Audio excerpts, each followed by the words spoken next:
Welcome back to Awakening Soul Truth. Hi, Today we're going to talk about consciousness. I'm Allison Ledbetter, I'm Robbie Shorts.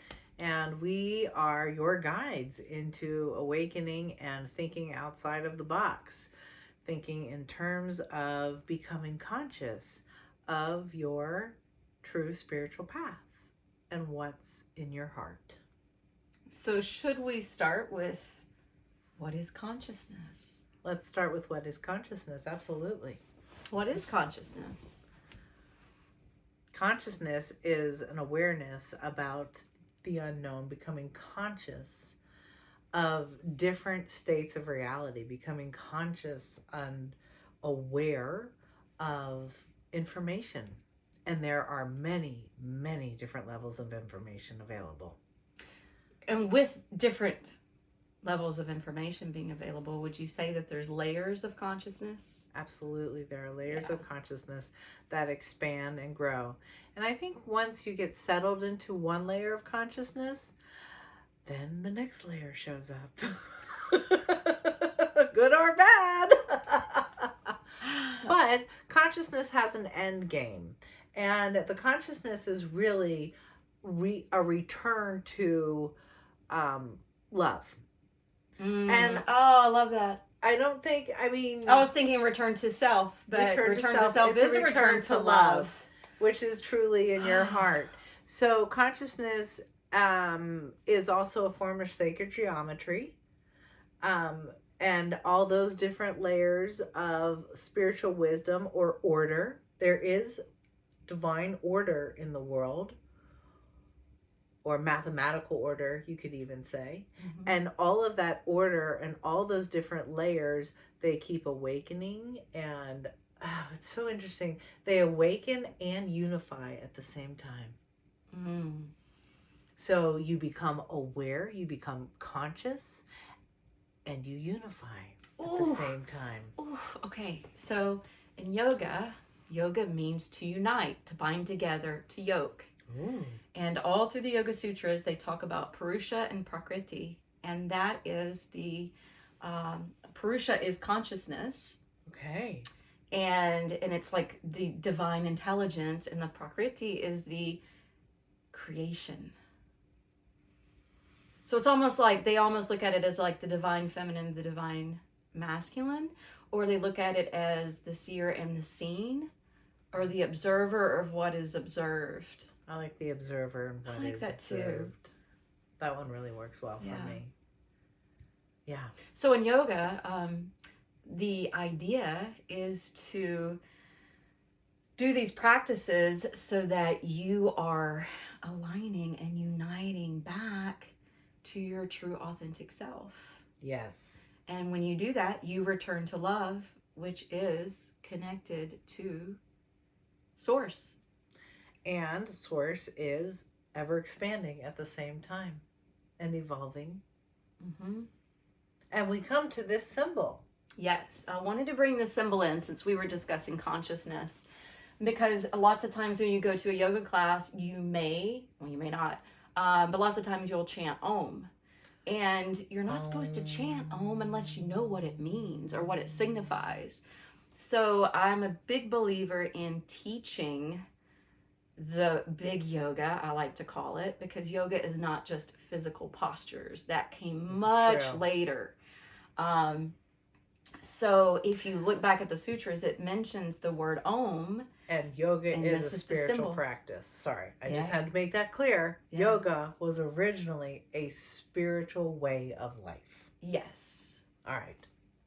Now to the symbol. This is the symbol of Om. And you may have seen the symbol tattooed on someone. I have it tattooed on my hip, actually. Oh, nice. You might have seen it, on the back of bumper stickers, people, yogis driving around in their car. So this is what it looks like. It kind of looks like a calligraphy 3 in a way. But the top piece of it represents the unconscious or the deep sleep state. Nice. This one at the bottom represents the wakeful state of consciousness. And this design here that goes off to the right side represents our dream state. And this looks like kind of a crescent moon, actually represents the veil. So, for different people, it can mean different things. So I like to think about the veil of forgetfulness, where, we forget who we are when we're born, and we have to call up that state of remembrance through our spiritual practices. But it also can represent what's called Maya, and Maya is illusion. So in our last episode, we were talking about, how the senses can trap us, and how if we want proof and evidence, we didn't say this in the last video, but it's a limiting belief. Always wanting proof and evidence of something that can only expand when you bring consciousness to it. Yes. So when you bring your mind to it, instead of questioning it, when you embrace it, when you think, what is here? How can this expand? Literally, the veil disappears or separates, and new knowledge and new wisdom can appear. Oof, so good. And this is usually a dot. It's called a bindi. And that represents the pure positive state of consciousness. And I'm hearing Deepak Chopra in my head right now. He calls it pure potentiality. Oh, that's really good. Pure potentiality. I love that term. That's a really good term. Infinite possibilities. Infinite possibilities that are blocked by a veil, and we become unconscious, and our goal is to move into consciousness. Yes. And my teachers actually would say you can be conscious or you could be super conscious is a term that they used. That's beautiful. And they said that, our goal is to kind of elevate to the point where we get to a super conscious state. Yes. And what would be a characteristics of being in a super conscious state? Just being super aware, very present, very grounded, very aware so it's of yourself and of information in the now moment. What can you find in that now moment? What are you consciously experiencing? Okay, I have another thing to go with that. So I initially took my training at this place called the Expanding Light in Nevada City, California. Okay. And it was under Swami Kriyananda, who was a disciple of Paramahansa Yogananda. Paramahansa Yogananda was one of the first pioneers who brought yoga to the United States. Some big names. And he's he's an amazing guru that hasn't, he's one of those gurus that hasn't had anything come against him after his death, which is beautiful. Yeah. I mean, he seemed very innocent and pure. Authentic. Very authentic. But anyway, what I was going to say, something that all of us noticed when we went to that ashram is the people who live there, the people who followed this path, they had a light in their eyes that you could not see in other people. It was almost like that awareness and that super consciousness was so alive in them, you could see it shining from their eyes. And they say the eyes are the windows to the soul. That's beautiful. It really was. Yes. And on that note, when I do Reiki work, I actually have a mirror in my office so that people can see the difference between their face and their eyes prior to a session and after the session. Ooh. Because there literally is an expressive glowing. If, I've done my session correctly and they have awoken to a new level of consciousness and awareness, you can actually visually see it. People's voices change. They become more grounded. And they see it in their body. Yes, the body becomes less tense. So there is a conscious place that you can go to through meditation. Consciousness is at the center of every being. Like the goal would be to unite your consciousness and be present with it in the now moment. And we will have a further discussion on meditation, and actually we'll probably do an entire class on how do you really meditate without judgment. And you can use so many different tools to get there because we're all such unique beings. So there's no right way or wrong way. Right. And you become conscious of different ways. You evolve in your meditation practice. And that brings me to, we evolve into consciousness. It's a really good way to look at it. Mm-hmm. We almost call this ever evolving a conscious path. Yeah. The name of this show, we thought about naming it that. Yeah. Ever evolving a conscious path. Because we deepen in our relationship with consciousness and it expands. And we actually were talking about that relationship with God and conscious changing that happens in that relationship. So typically you will see God as a person and personified, and it could have male or female characteristics, or it The might... gray-haired man with the beard on the Yeah. throne up in the clouds. Yeah. But yeah, it shifts. It absolutely shifts as you shift into your relationship with love and acceptance and the releasement of judgment and pigeonholing yourself or pigeonholing other people. You start to expand, and your definition of God expands with it. Mm-hmm. And literally moves to less human characteristics. Well, and some people look at it as being female. Mm-hmm. Because if you think about it, It's more... creativity comes from the womb, Mm-hmm. and God being so loving and calling us his children. It just has a motherly trait to it. It does. And then even that goes. And then, yeah. And it evolves more into just a feeling or quality of love deep inside. Mm-hmm. I look at it as being just energy. Yeah. It's the Purusha. Pure energy. Yeah. And at first, it's this right here. That's what we're trying to create union with. Yes, that is the goal. I remember first thinking, wow, really? Like thinking of God as having no personality or nothing. And now, oh, what was the word? It's limitless love. Limitless love. That's what we concluded about it. And now experiencing it as limitless love. Mm-hmm. And experiencing it as just the purest energy that doesn't say to me who I have to be or how I have to be. Yeah. It just embraces. No judgment. And envelops and transforms to a higher state of consciousness. Any other thoughts on consciousness? I will say, there's been a lot happening, astrologically. Yes. Through all the changes we've been going through. And if you really find a good one and really... Astrologer. Yes, a really good astrologer, and listen to how they're reading, the planets and the planetary alignments and the conjunctions and the squares and all that's happening. A lot that's been awakening within humanity is about becoming more and more conscious. And so even the astrologers are talking about this right now. And there are certain phases that we've been going through energetically with things that are hitting the planet. And sometimes they'll talk about it, and I will be in the realization of, oh my goodness, that is what's coming up for me.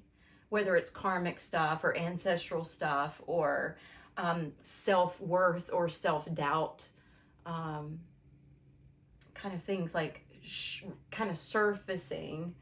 And I realize this is, again, it's the divine order. There's an order to things. There is a divine order to things.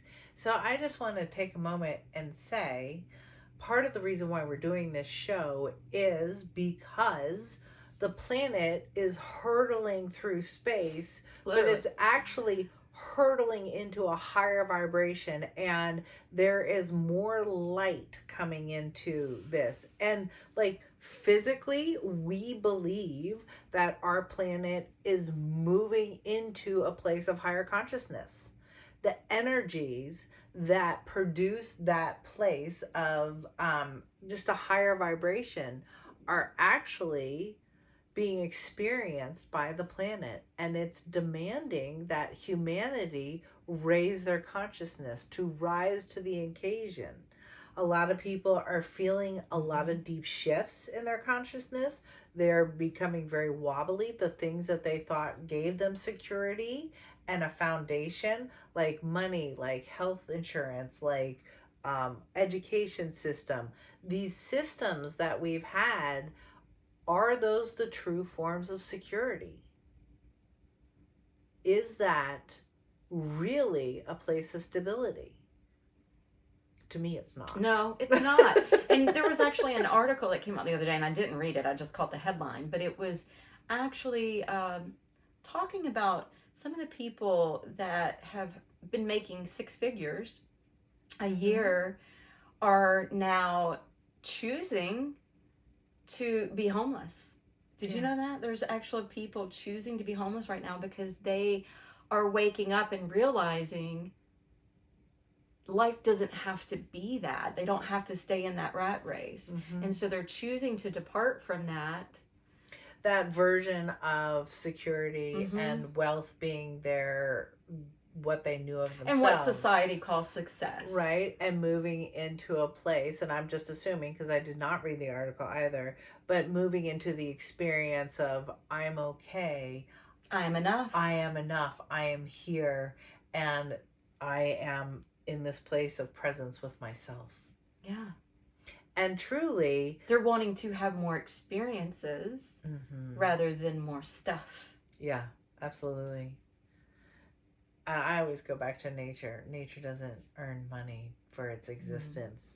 And hopefully by the end of this cycle we're in, that we can really let go of belief systems that tell us that we have to earn our worth. But in our relationship with the divine, when we move into that space of knowing our worth is complete already, that we are fulfilled and loved, then these false systems will actually take a back seat. And new systems will come about for that actually represent real divine or spiritual law. So one thing I failed to mention that I did want to mention that ties it back in with yoga, yogis believe within energy, because everything's revolving around energy, within energy is consciousness itself. And there's a book that actually came out a number of years ago. I haven't read it because it's like a big encyclopedia book based on fascia in the body. Oh, yeah. You know, that underlayer below the skin that overlays the muscles and intermixes with the muscles. So a lot of Chinese medicine derived originally from Ayurveda, which is a sister science of yoga. And in yoga, we talk about 72,000 nadis or energetic channels. But the nice thing about going into Chinese medicine, they usually generally talk about 12 to 14 main meridians, which is energetic channels. And so this book and this scientific data is talking about the fascia. They've actually discovered that that's where information flows through the body. It's so how amazing. Cool. I know. So it just flows through like a wave. Yes. And they actually have discovered there's a system in the body. System in the body that carries the information. Very similar to if you study trees, they have their own system where they actually communicate to other trees in the area. Yeah. Through the fungi? And this is all energy. Yeah, it's actually all energy. So there's consciousness everywhere. In nature and all around us. So the question is the consciousness already there and we are becoming aware of it? That's what I think it is. Yes, I would say yes. That Absolutely. Resonated. And that's that sacred geometry piece. That there's order, divine order already established and we're becoming aware of it and expanding into deeper wisdom and knowledge and into our fascia, apparently. Okay, so please join us at our next episode. Yes, join us next episode and please like, subscribe, and share. Thank you so much. Thank you.